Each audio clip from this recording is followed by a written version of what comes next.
Loss has a way of asking questions that comfort never could. When you lose something or someone that you can't replace, can't negotiate with, can't work harder to get back, something shifts. Not necessarily right away, but eventually. You kind of start looking at everything that you've been chasing. And you kind of ask, maybe for the first time, with real honesty, is this actually what I want? Or is this just something I was doing while I was waiting to figure that out? Now, I had to lose some things before I could see this clearly. And what I saw once the noise settled surprised me. Not only about not needing as much as what I thought I actually needed, but more importantly, what they actually were and what they meant to me. And after those moments kind of settle in, it's a very strange feeling of clarity, but that really actually follows real disruption. I almost kind of think of how loss is more like a filter. It removes things that didn't matter with kind of like an efficiency that years of self-reflection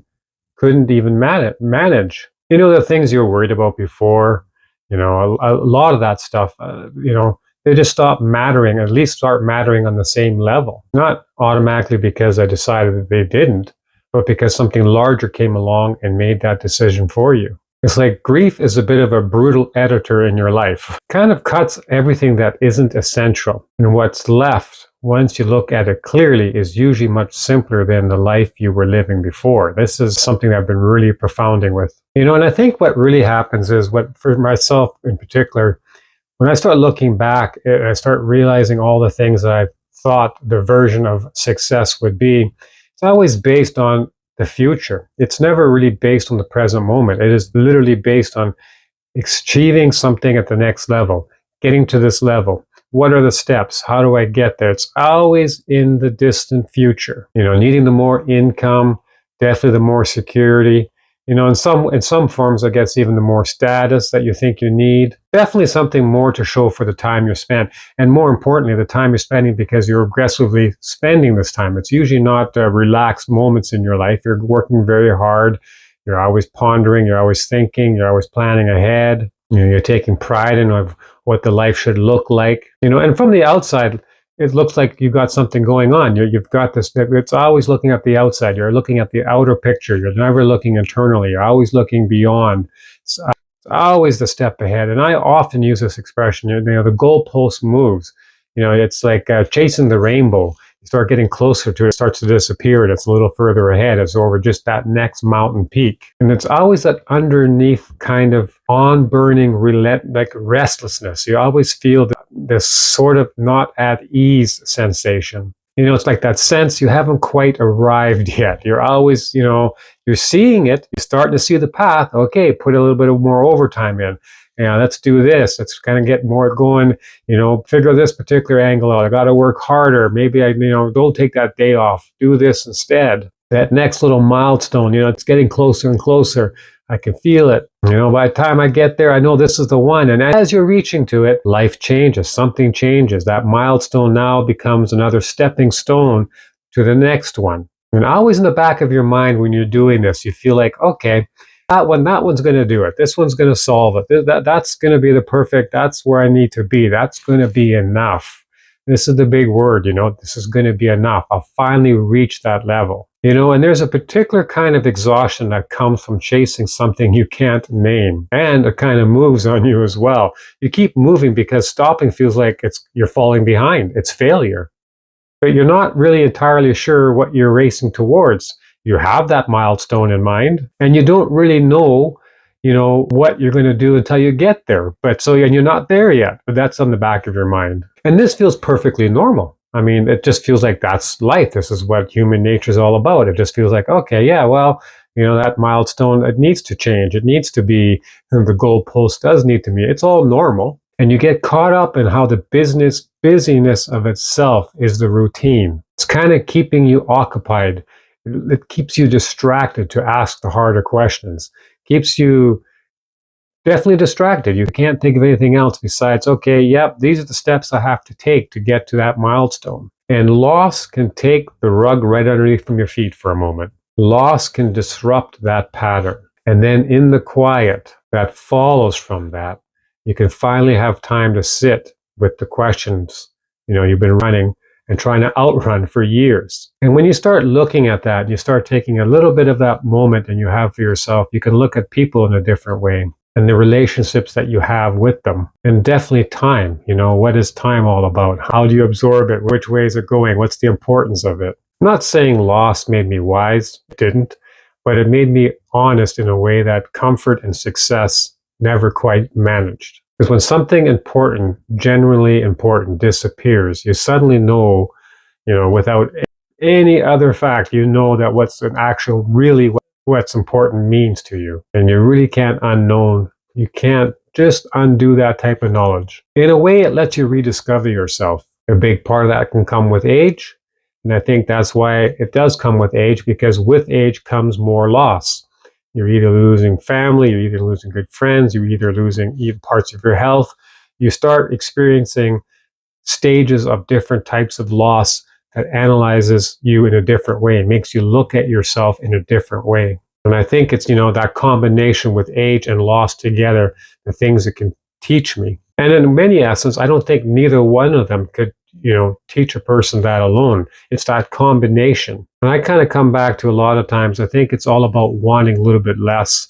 And actually, in many ways, you're having a lot more and a lot happier with less. Because what happens in a lot of ways, what remains after life strips away the things you were wanting for the wrong reasons. You don't necessarily decide to need less. You just gradually stop needing things that were never actually filling the gap they were supposed to fill. And more importantly, giving that illusion of success and that illusion of inner happiness. Like we talked about the milestones and all this kind of stuff. You're always talking about we're reaching this level, reaching that level, and there's supposed to be some kind of fulfillment, and it disappears as you get there, or it moves. That accumulation was never really about things. It's about the feeling that those things were supposed to deliver, or that promise of what they're supposed to deliver, that illusion, security, significance, proof of the time that was well spent, proof of the time that you were supposed to be burning yourself out was this effort. It was actually rewarding, was supposed to be rewarding. And when loss comes along, everything else doesn't make it very clear very fast, but things don't deliver that feeling. And you start to realize, the older I get, the less I need. Not because I give up or nothing like that, but simply because I finally have gotten clear on actually what I am after and being able to see the results of the chase, and realizing I think most people just get caught up in that chase. And it's a very funny time when you start going through all this kind of stuff and analyzing everything, because it's not depriving yourself. In fact, it's relieving. Even though you think prior to stepping into that, if you look on the outside and you think, okay, that statement, wanting less, it seems so like throwing in the towel. It seems like, okay, you just couldn't make it. It was too hard on you. The system was too hard. It feels like such a opposite thing we're supposed to be doing, almost like settling, or okay, that's good enough kind of thing. But in reality, it's more like a relief. It's putting down definitely a weight that is unnecessary to carry. And you never really notice them prior. Those are one of those things you just don't notice until you change or have something make it change for you. Freedom. This is a big thing. What is freedom? I've come to think it is, isn't something you build toward. It's something that shows up when you stop needing so much to feel okay. Freedom isn't the chase. Freedom isn't trying to figure out. Freedom is literally not having to do the chase. It's not having to find those milestones. It's not having to work towards those milestones to get freedom. In my view, total pure freedom is the stepping back of that, throwing away that weight, throwing away those pressures, those internal hidden everyday pressures. Being able to walk without dread. The lower bar turned out to be the highest one, if that makes any sense. Success is really truly like that, that it's not about achieving the highest bar, it's achieving the happiest one, Even health, you move through health with ease. That's all you need is enough health to be able to do that. More importantly, time should feel like yours rather than something that you have to work towards or something that you need to obtain more time. It's a vicious circle. It's a crazy thought if you really think about it. We need time to chase for getting more time. People who matter actually are present with them, not just a promoxy. They're actually right there with you. Those things matter. Work with a purpose, not something that hollows you out and assuming that when you're actually there, it'll be all perfect. And definitely a pace you choose rather than inherit. A pace that's yours on your rhythm, not one that you have to adapt to finally reach this illusion of what's going to make you happy. Some of the old ambitions are just a social circle of what people's approval, what you think people's approval is of yourself. This is a lot of people's ambition to chase this as well. I would not call that freedom or any form of success. But the exchange is what you give up versus what you get finally makes sense in a way that didn't when I was younger. There's a lot of ways now I see what that vision really costs. And I see what it doesn't deliver. And more importantly, what it can deliver. Stress, an unwanted burden. In a lot of ways, you can turn everything's on mindset. And, this video has been about loss and what it's done. But if you want to look at it in one respect, you can look at instead of what you've lost is what you've gained, because loss have taught me certain things and a different perspective. So instead of mourning the loss, I'm grateful for the knowledge. I can call loss the filter. It forced honesty out of me. And that's what actually matters more than anything. In many ways, it's not a gift, but it's a gift nevertheless, if that makes any sense. Now, I wouldn't have chosen any of it, but I also can't pretend it didn't change what I'm able to see. And what I'm able to see now is a lot clearer. And I kind of leave you with this question.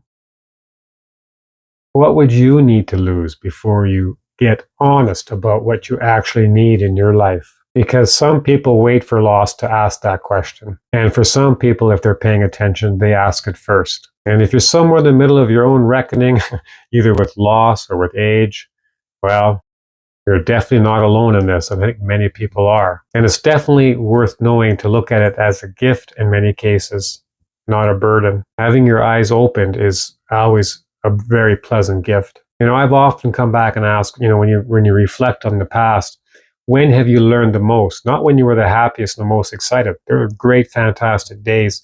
But if you're really honest with yourself, you always learn the most when you had the hardest time.